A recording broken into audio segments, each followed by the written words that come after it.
వందే శంభుం ఉమాపతిం సురగురుం వందే జగత్కారణం వందే పన్నగభూషణం మృగధరం వందే పశూనాం పతిం వందే సూర్య శశాంక వన్హినయనం వందే ముకుంద ప్రియం వందే భక్తజనాశ్రయం చ వరదం వందే శివం శంకరం.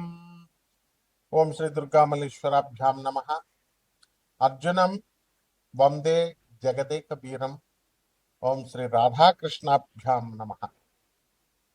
మనకి శనీశ్వర స్వామి అనగానే మనం భయపడతాం.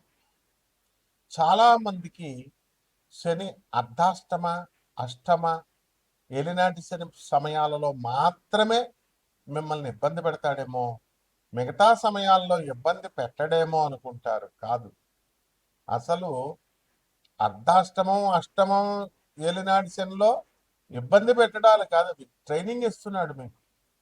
ఇప్పుడు మా బంధువులు వచ్చారండి అని కోళ్ళను కోసేసి, మేకలను కోసేసి, గారెలు వేసేసి భోజనాలు పెడతారు. ఒక జీవిని చంపేస్తున్నాం అనేటటువంటి ఆలోచన మనం మానేస్తాం. వచ్చినటువంటి చుట్టాలకి మనకు పాపం వస్తుంది, మనం ఈ కోళ్ళని మేకలను కోయడం వల్ల అనేటటువంటి స్పృహ లేకుండా తెగిచ్చేసి బంధువులందరికీ కూడా వాళ్ళని సంతోష పెట్టడం కోసం మీరు కోళ్ళని మేకలు విందు భోజనాలు మంచి మందు కిందు పెడతారు.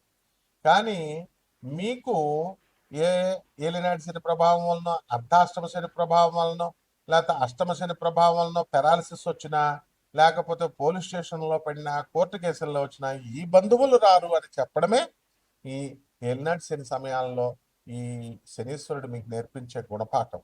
మీ స్నేహితులతో మీరందరూ కూడా కాలేజీలకు డొమ్మాలు కొట్టి పిల్లల సినిమాలకి, అలాగే చదువుకోండిరా బాబు అని పంపిస్తే గర్ల్ ఫ్రెండ్స్తో తిరగడాలు, ఎక్కడ పడితే అక్కడికి గుళ్ళు గోపురాలు ఈ మధ్యన కొత్త బ్యాచ్లు తయారైనవి, ఇట్లా రకరకాలుగా వెళ్ళేటటువంటి వీళ్ళందరికీ కూడా ఈ స్నేహితులు నీకు అక్కరకు రాదు అని చెప్పడమే శనీశ్వరుడు యొక్క డ్యూటీ ఈ సమయాల్లో.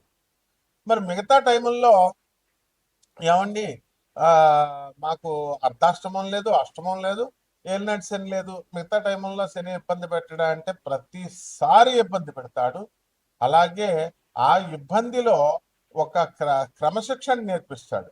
మీరు ఎందుకంటే శనీశ్వరుడు అంటారు? మీరు అసలు మీరు చేసుకున్న కర్మకి ఫలితం ఇస్తాడంతే. అంటే మీరు పూర్వజన్మలో జన్మ పరంపరలో 84 లక్షల జన్మలు ఎత్తొచ్చారు. ఆ జన్మల్లో పాపాలు చేశారు, ఇస్తున్నాడు కష్టాలు. సుఖాలు చేశారు, ఇస్తున్నాడు మంచి సుఖాలు ఇస్తున్నాడు, శుభాలు చేస్తే, మంచి పనులు చేస్తే. అది అంతేగాని శనీశ్వరుడిని ముట్టుకోకూడదు. శనీశ్వరుడికి అభిషేకం చేసినప్పుడు అస్సలు ముట్టుకోవద్దు. నెక్స్ట్ ప్రదక్షిణాలు చేసేటప్పుడు నవగ్రహాలను ముట్టుకోవద్దు. తర్వాత ఈ యొక్క శనీశ్వరుడు కాలు కడిగేసుకోండి అభిషేకం చేసిన తర్వాత. శనీశ్వరుడికి అక్కడ మందపల్లిలో అయితే ఇంకా దారుణంగా స్నానాలు చేసేసి నల్ల గుడ్డలు అక్కడే వదిలేసి, నువ్వు వేసుకొచ్చిన ప్యాంటు షర్టు వదిలేసి వెనక్కి తిరిగి చూడకుండా వెళ్ళిపోవడం. ఎవర్రా మీరు అంత పండితులరా, బోకునా కొడకల్లారా? ఇదిరా మీరు శనీశ్వరుడు గురించి చెప్పేది? ప్రజలకు ఎలాగూ బుద్ధి లేదు, పామరులకి చెప్పేటటువంటి మీకన్నా ఉండాలి కదా బుద్ధి. అంటే మిమ్మల్ని గౌరవించాలా? మిమ్మల్ని నేను ఇలా పనులు చేసి శనీశ్వరుడిని అవమానిస్తున్నారు. శనీశ్వరుడు ఏమన్నా అంటరాని వాడు అనుకుంటున్నారా మీరు? మీరు తప్పులు చేసి, మీరు పోకు పనులు చేసి, మీరు వెధవ పనులు చేసి మీ కర్మలకు పెరాలసిస్ ఇస్తే శనీశ్వరుడు దేవుడు చేయలేదు. ఏంట్రా, దేవాలయాలకు వెళ్ళిపోతే అయిపోద్దా? ఎవడెళ్ళమన్నాడు అసలు దేవాలయాలకు మిమ్మల్ని? దేవాలయాలు ఎందుకు పెట్టారు? మత ఐక్యత కోసం, కుల ఐక్యత కోసం. ఓ పంతులు గారు బతుకుతాడు, బయట ఉన్న చెప్పుల స్టాండ్ వాళ్ళు బతుకుతారు, పూల షాపులు బతుకుతారు. ఇందుకే పెట్టారు మీకు. అంతేగాని దాన్ని పండితుల డ్యూటీ అది చెప్పాలి. అబ్బో, గుడిలోకి వెళ్ళి ప్రదక్షిణాలు చేసేస్తే వైబ్రేషన్స్ వచ్చేస్తాయి, షర్ట్ ఇప్పేసి మళ్ళీ ఎక్స్ట్రాలు షర్ట్ ఇప్పేసి ప్రదక్షిణాలు. దాన్ని నేను కూడా చెప్పాను. కానీ ఏంటి, ఎలక్ట్రోమాగ్నెటిక్ వేవ్స్ వచ్చేస్తాయి, బాడీ పర్సీవ్ చేసుకుంటుంది, బాడీ తీసుకుంటుంది, నెగిటివ్ పోతుంది, పాజిటివ్ వచ్చేస్తుంది. చెప్తాను, అది డ్యూటీ అది. అలాగే పంతులు డ్యూటీ పంతులు చేస్తాడు. పంతులు బతుకుతాడు, ఈ అమ్ముకునేటటువంటి వాళ్ళు బతుకుతారని పెడతారు దేవాలయం. అక్కడికి వెళితే మీ డ్యూటీ మీరు చేయకుండా వాడు ఏంటంటే స్పెషల్గా ఉండాలా, యునిక్గా ఉండాలని శనీశ్వరుని ముట్టుకోకు, శనీశ్వరుని అక్కడే బట్టలు వదిలేసాడు. బట్టరా మీరు, మీకు వస్తుందిరా పక్షపాతం ఇలా చెప్తే. So be careful while preaching all this nonsense. ఏంట్రా శాస్త్రాలు, శాస్త్రాలు ఎక్కడనే స్టూపిడ్ ఫెలోస్. సో ఈ విధంగా చేస్తే ఇటువంటి చెప్పిన వాళ్ళ వీళ్ళకే కాకుండా పాటించినటువంటి వాళ్ళకు కూడా మిమ్మల్ని తప్పకుండా పీడిస్తాడు.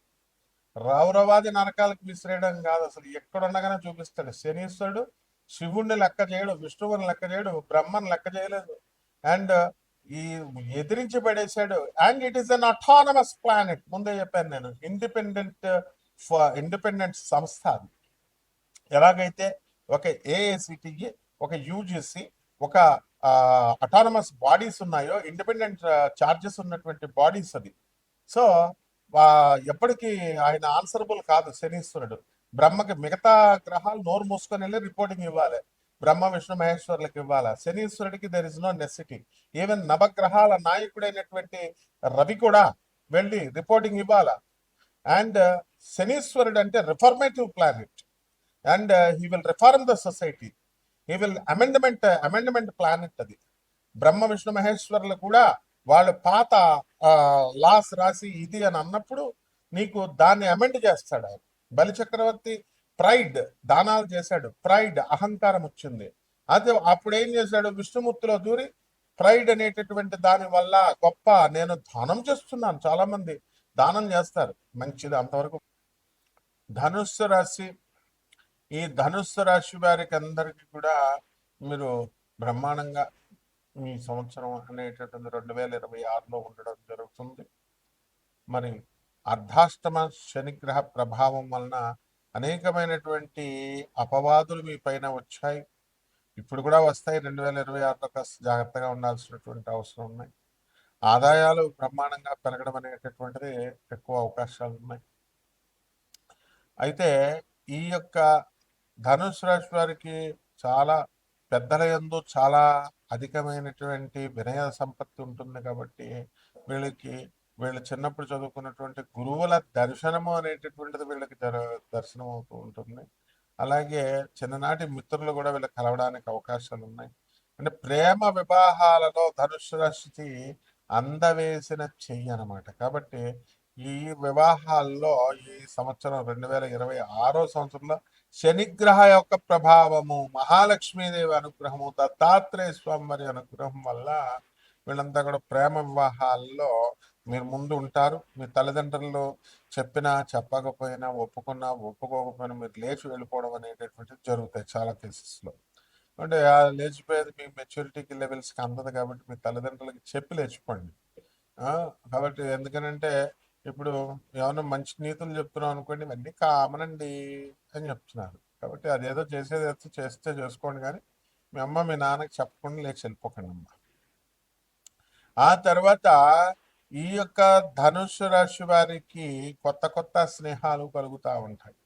దానివల్ల లాస్ అవ్వడానికి అవకాశాలు ఉన్నాయి. గత కాలం నుంచి కూడా బిల్డర్లుగా ఉన్నటువంటి వాళ్ళు, రియల్ ఎస్టేట్ రంగాల్లో ఉన్నటువంటి వాళ్ళు కాస్త ఎదుగుదల అనేటటువంటిది కనబడుతుంది. కొత్త వాహనాలు అనేటటువంటి కొత్తగా తీసుకోవడానికి అవకాశాలు ఉన్నాయి. మీడియా రంగంలో ఉన్నటువంటి వాళ్ళు, ఆ తర్వాత ఈ యొక్క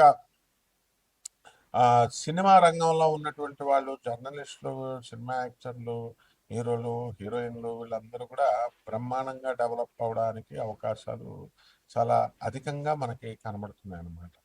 ఈ రకంగా ఈ యొక్క రాశి వారంతా కూడా మనం ధనుస్సు రాశి వారు విదేశాలకు వెళ్ళడానికి అవకాశాలు కూడా కనబడుతున్నాయి.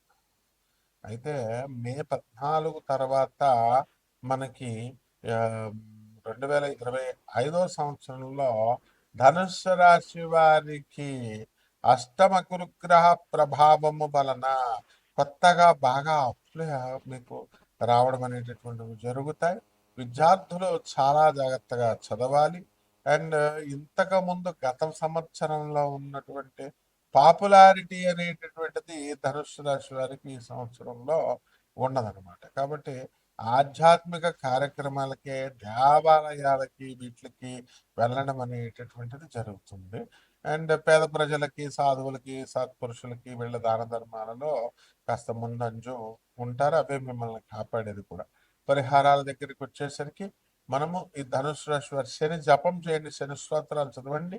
శనికి కిలోంపావు నల్ల నువ్వుల్ని నల్లని వస్త్రాన్ని పేద బ్రాహ్మణులకి శనివారం నాడు ఉదయం 8 గంటలకి దానం చేసుకోండి. దశమహావిద్యల్లో ఒకటైనటువంటి ఈ యొక్క మహాకాళి అమ్మవారి యొక్క హోమాన్ని మీ ఇళ్లలో జరిపించుకోవడం ద్వారా బ్రహ్మాండంగా ఉంటుంది. శుభమస్తు.